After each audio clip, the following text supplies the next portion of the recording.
Hey everybody, it's Mr. Wagstaff here for the dramatic conclusion of Unit 1.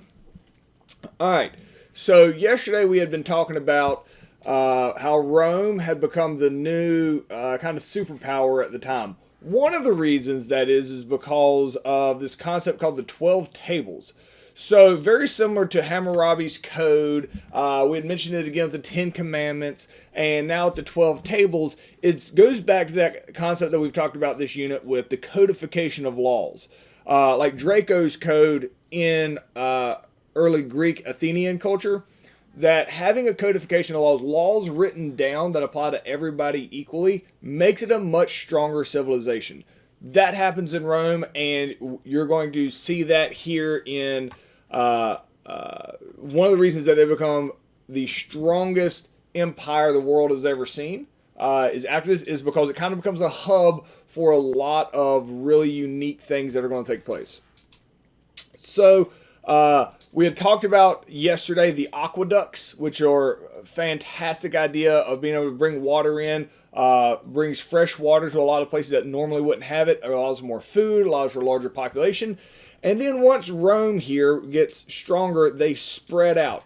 This is going to be the different levels of the Roman Empire. They're going to own the entire Mediterranean Sea, more or less. So that they can travel anywhere they can go to, they're going to own it. The Appian Way is this dotted line here that we had talked about earlier in the unit as far as trade routes. Very, very, very important area. Now, what's interesting with Rome is it starts out as a city, but it just spreads and takes over stuff.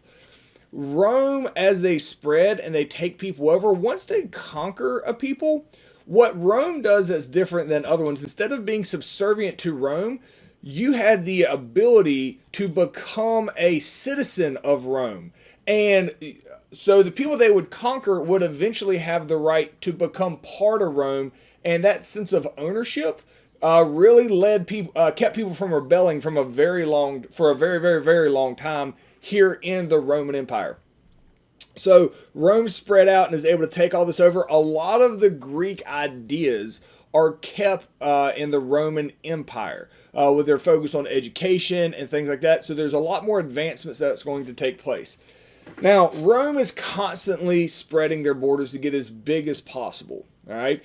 While this makes them the largest empire on Earth, it will eventually also lead to their downfall hundreds and hundreds of years later because they just get so big they can't defend themselves. Like you keep pressing out and something happens to the side, all your troops are out at the edges and they can't come defend, the skirmishes that happen inside your empire. So specifically here in Rome, and now Rome is going to be a republic. What a republic is where you have a group of people who make the decisions for the entire society. All right. So there is some type of election that takes place where these people come into these positions that make the rules.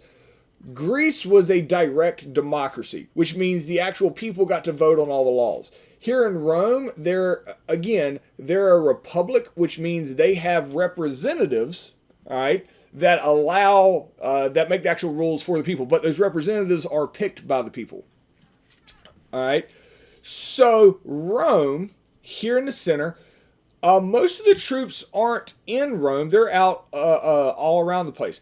Here's what's even more crazy about the inside of the actual city of Rome, of the Roman Empire, is that because they're going to end up having issues with like generals trying to come overthrow them, like their own generals, a standing rule in the Roman Empire is that soldiers are not allowed inside the city. They also do not have any police. There is no way to enforce rules inside the actual city of Rome. And this is the largest city on earth now.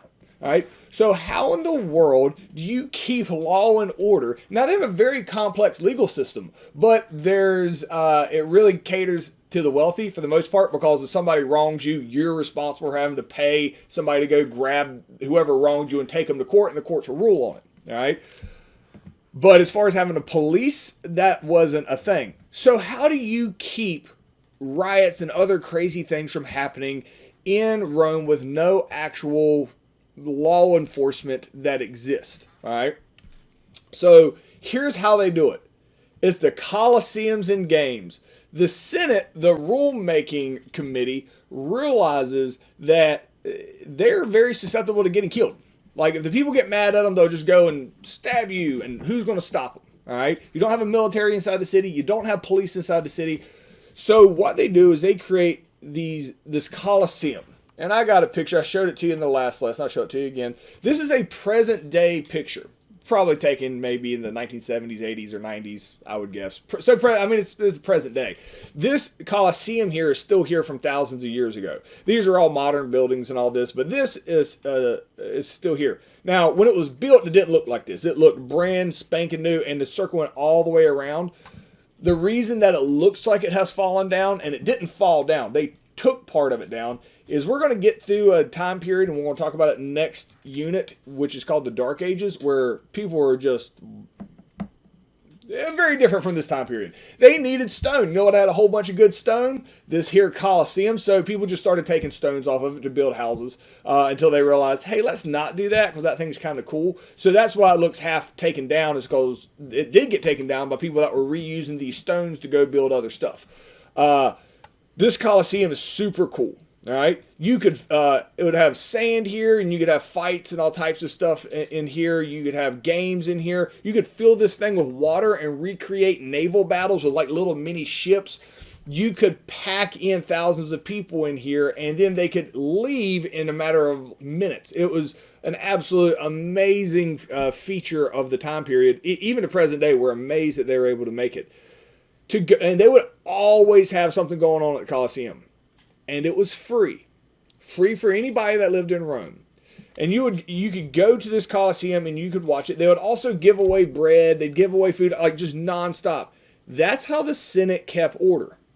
Instead of using police or whatever, it's called bread and circuses. All right, they would just entertain the people. Now, if the people started acting crazy and wild, they'd stop all the games. They'd be like, no. So and so heard he was going to get assassinated. So until y'all act right, no more free, entertainment every day.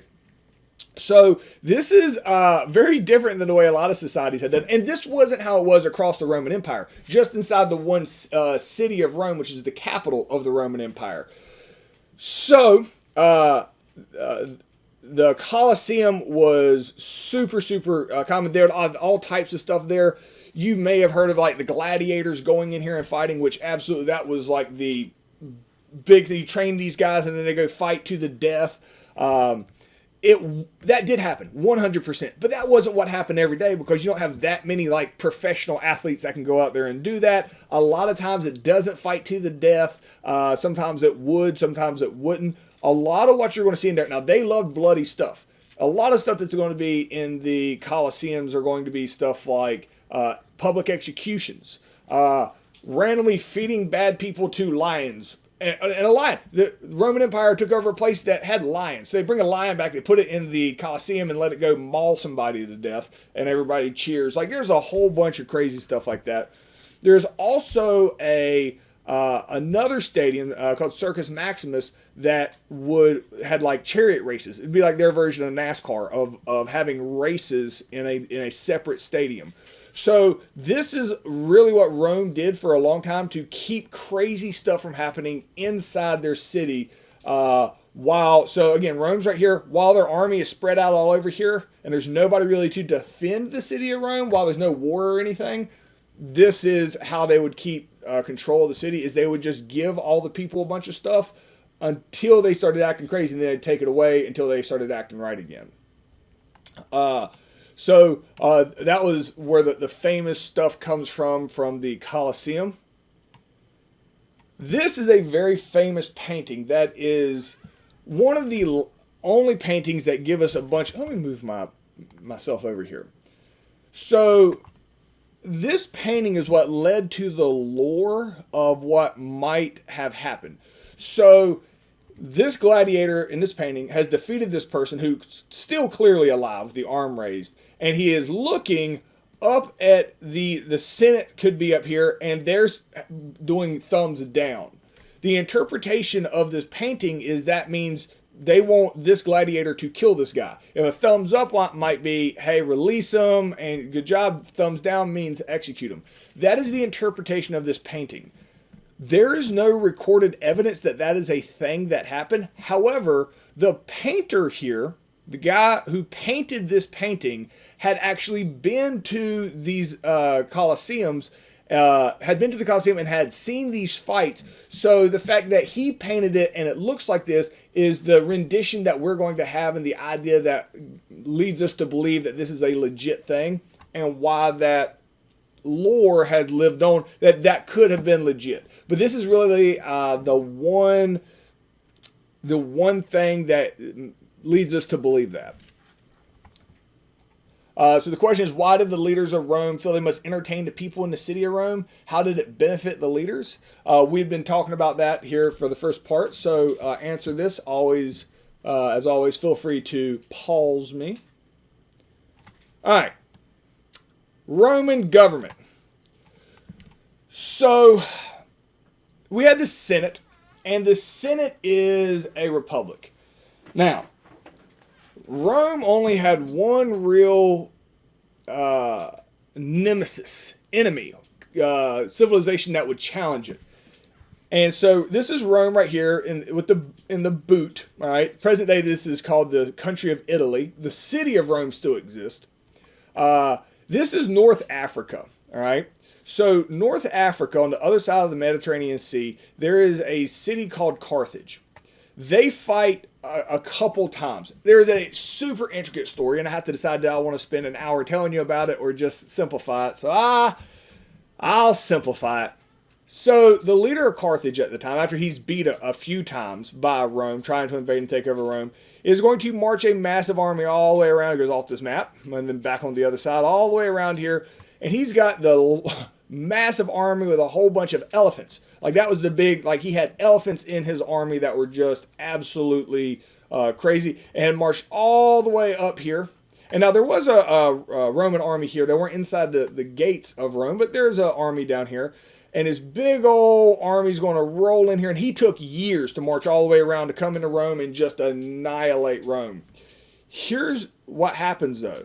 And it's one of the sneaky strategy. The army here in Rome that was not big enough to fight the Carthage army that had spent years walking around to invade here realized, wait a minute, if the entire Carthage army is here, ain't nobody defending Carthage. So the entire army, instead of defending Rome, just gets on boats, comes over here to Carthage, and burns the entire city to the ground. Destroys everything there, kills every single man, woman, and child. I mean, just horrific slaughter. Then covers all their farmland in salt. By doing so, they make sure you can never grow anything again. They effectively eliminated the entire civilization. When the army realized they had nothing to fight for, because Carthage here in North Africa has just been completely wiped out, it just fell apart. The entire army fell apart, and it was a huge victory for Rome. There were quite a few wars with Carthage. That's the final one. The leader of Carthage at the time was Hannibal. So once Carthage is wiped out, right, and just annihilated, Rome for the next 500-600 years has no competition. They can just do whatever they want. They just keep spreading and taking stuff over and taking stuff over. There's more than a ton of college courses just on Rome and the Empire and their legal system and the things that they contributed to society. But for this class, just know they keep growing and they get stronger and stronger and stronger. And it's the biggest empire on earth. And once Carthage is gone, there in North Africa, there's no more competition. And then specifically understand the difference in a direct democracy like Greece was. And again, Greece, if it was on this map, would be here. Greece still exists, but they're not the powerhouse they once were. Of how direct democracy, where the people make the votes, or the people vote for the laws directly, direct democracy, that is Greece. And then Rome is a republic, which means they have a group of people that make the laws for the people, but the people have a say-so over who their representatives are. They get to make those decisions. So those are two questions, so make sure you answer those, and you can pause me, and then we'll move on. And then the fall of Rome. Now, this will go into next unit quite a bit. because we'll talk about it in detail. Because like it wasn't like all of a sudden like Carthage, where Rome just gets burned to the ground and it's gone, or like with Greece, where Alexander the Great basically made them non-existent. It was a much more gradual process in Rome. So Rome had gotten so big they couldn't really defend themselves. So when crazy people showed up and started attacking stuff that Rome owned, even if it's like in the inside down the Mediterranean Sea, it was devastating because the Romans couldn't come defend it. They didn't have enough people to defend everything that they owned. So they just got weaker and weaker, and then the generals started infighting. You had Caesar and Augustus. You had a lot of cool stories, but they just start fighting over who gets to control Rome from the inside. And a lot of that infighting is just going to weaken the empire overall. Justinian the First is famous for, at the very end, creates a new codification of laws, kind of updates the 12 tables to oversimplify. And by doing so, does kind of keep Rome hanging on for a while. But Rome doesn't really ever just disappear. It just stops being as influential, right? About 500-600 years later. And in the next unit, we're going to go through and start talking about the specific stories about how Rome's going to split and the capital gets moved and all this other stuff. We'll talk about a bunch of cool stories in the next unit. But Justinian the First does create a new set of laws called the Code of Justinian, which, again, codification of laws is an effective way of keeping societies working well. And he tries to do that in order to keep Rome going. All right, that is as far as we're getting today. Complete the rest of the lesson, and I will see you soon.